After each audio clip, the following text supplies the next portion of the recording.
Welcome back to Bard in Skyrim. My name is Ricky, and this is Daniel. Last week we upped at the Bard's College and also got our speech up to 50, and this week we're going to take a bunch of crap to a cat, so that way we can investigate what is exactly going on with the Dwarven Ruin behind us. Yes, today we are finally doing the only cure.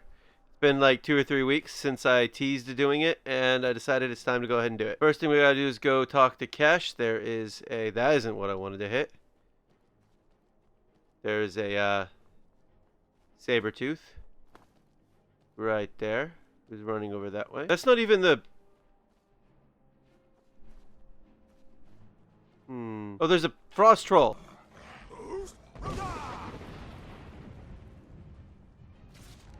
There was a frost troll near the snow elf hut in a little campsite thing sometimes.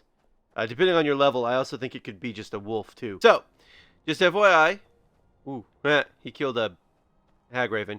You need, in order to do this quest, you need a death bell, you need vampire dust, you need a silver ingot, and last but not least, you need a flawless ruby, which as it turns out, I already had. Ah, a wanderer, yes. No, pilgrim, perhaps. You have come to commune with Peryite, taskmaster. This is going to make a great story for Daniel to tell later. May I commune with Peryite?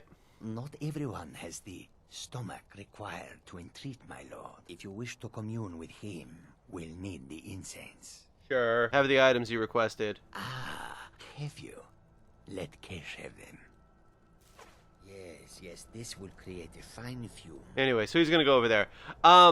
If you're wondering where to get a flawless ruby, go to Kolskager Mine, jump in the water, and go south. There's a boat. It's got a flawless ruby among other gems in it. Where I got the one that we're using today. Probably also where I got the one I already had over at the Snow Elf Hut. Let's breathe this in and talk to a Daedric Prince. Breathe deep, mortal. I would have you hear me well. What do you want with me? I have watched you for some time, you know. Okay. I wonder if you are the proper agent for a task of mine. I sent a blessing to Mundus, a wasting plague that infected a scattering of Breton villages. One of my monks, the elf Orchendor, was sent to gather these afflicted.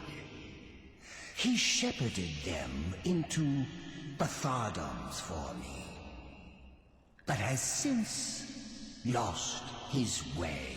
I want you to go to Bthardamz and kill Orchendor in my name. Sometimes I wonder if Bethesda just like in their instructions to their voice actors were like, just talk as slowly as you want, it's fine. Really?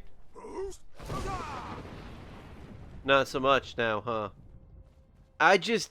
That's all I can think about when I listen to a lot of these Daedric Princes. Oh my good lord, just shut up. Which, okay, fine. Maybe some people think that about me. Before we get to Bthardamz, I need to tell you that this boss fight is going to play out very differently than you might expect. Although you already might know what exactly is going to happen.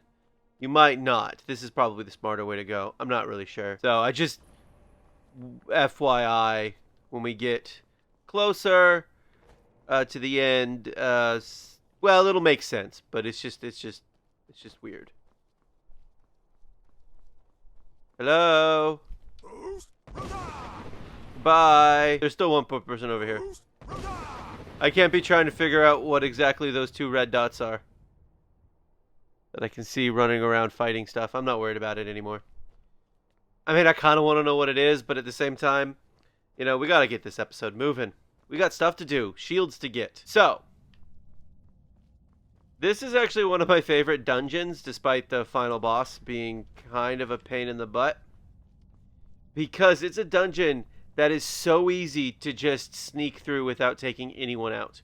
You can get through this place, leaving everyone in here alive. Now, you can do that in other dungeons too, obviously, but it's so much easier in this dungeon. I'm a little curious to see how well this will work, But I don't think any of these guys are going to be low enough leveled for it to work, but I'm going to find out. Now, of course, other dungeons you can sneak through too. Don't get me wrong.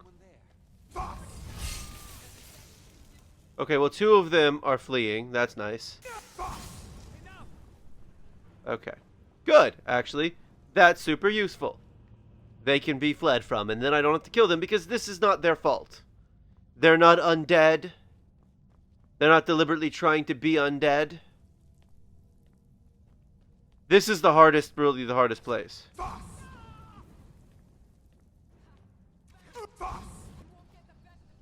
I am ignoring you. There's like a ton of gold ore here, too. Oh, one of them is too powerful for Foss. It's fine. Really? Oh.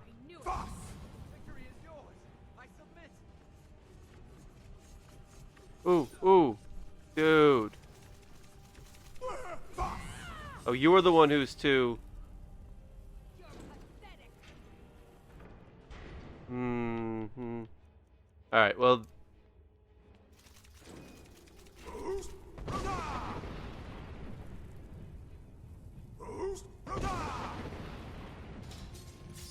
Ow! Ow! Ow! Ow! Ow!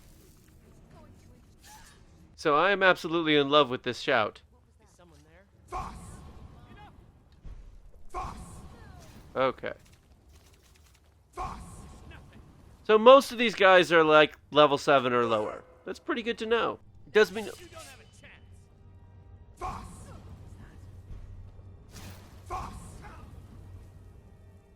Alright, fine.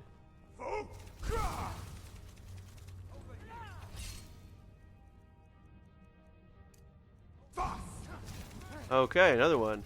That's it. Alright, hang on. I'll make this pay. You can't beat me. So as it turns out, these guys can go through load zones. That's fun to know.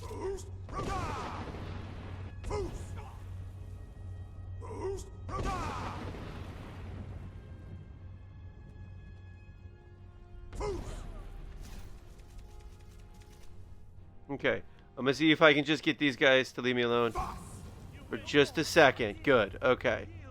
Give me a chance to get away from them, because I don't... Yes, fall back. Yes.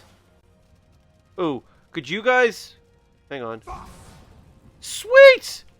It works on the automata too! Ow. Nope, this is not where I wanted to go. Oh yes, it is. Never mind. This is where I want to go. I was thinking I was at the beginning of the dungeon again. Hang on. Okay, these guys are annoying me, so...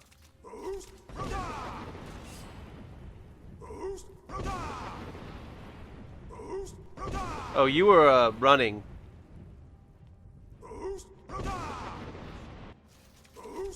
Stop spitting on me, it's gross. Also, in case you're wondering, those are shouts. Oof. Yeah, I will say this. Again, one of my favorite quests to do. I do it pretty much anytime I'm going to be using a shield, because it's the best shield in the game. Or sometimes even if I'm not going to use a shield, it's still nice to have that to block shouts with the... Because Spellbreaker is a breaker of spells. It's convenient in that regard. That wasn't what I wanted to hit. Just in case anyone's wondering. Thought I still had Dismay on.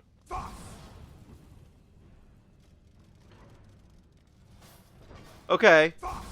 I said it worked on them, but it clearly isn't working on them. My bad. It's just not telling me they're too powerful. Dude. Okay.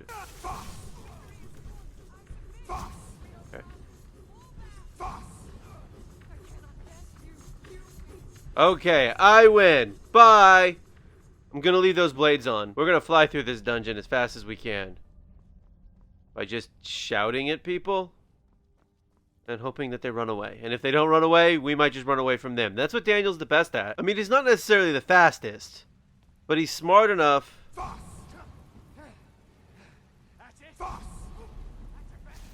Okay, so neither one of those guys are running away from me. But I do have some dwarven spheres that are coming at me.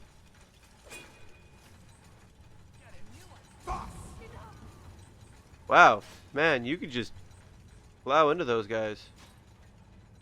Alright, well there you go. I will say this, it is not my fault if they run into, you know, the thingies, the dwarven crap. At least it, yeah. I'm gonna have to hit him with this a bunch. I'm just gonna have to kill him. I wonder if... No, that doesn't make any sense. It's weird that he keeps, like, staggering in this weird, like, I'm gonna go into a... like a small ball thing. I don't know. We need to make sure we're back on Dismay, because otherwise we're gonna have to be shouting people a very long way down. And it is a long way down, because you're basically kind of working your way up. Look, I didn't want to do this,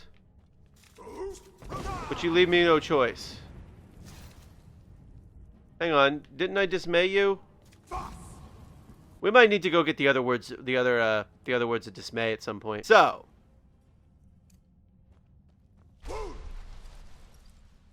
now we've entered the I need to move quickly through this section and try and get all of these guys to follow me. Come on. Because this is where the fun starts. Hang on.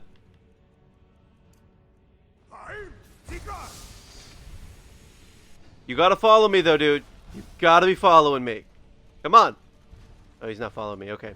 So Orchendor, the final boss of this area, he's what you call immune to magic. And that means immune to shouts. The only shouts he's not immune to are shouts from the DLCs. So basically, what I'm gonna have to do is pacifist this boss fight by luring him out of this area, which isn't that difficult. He'll follow you.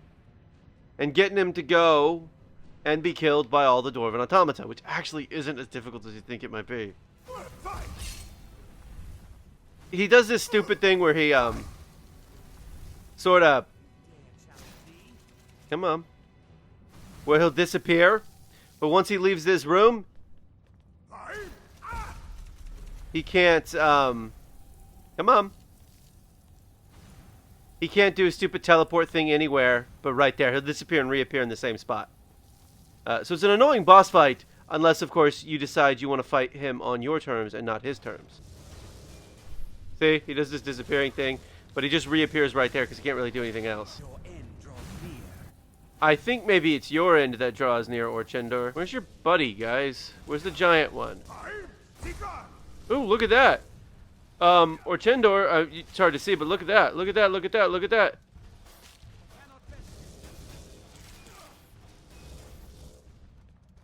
Kill him!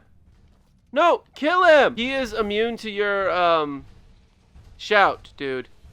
So, you're just gonna have to kill him before... You're gonna have to kill him with your... No, kill him with your... No, don't let him! You gotta kill him! Finally! Jeez.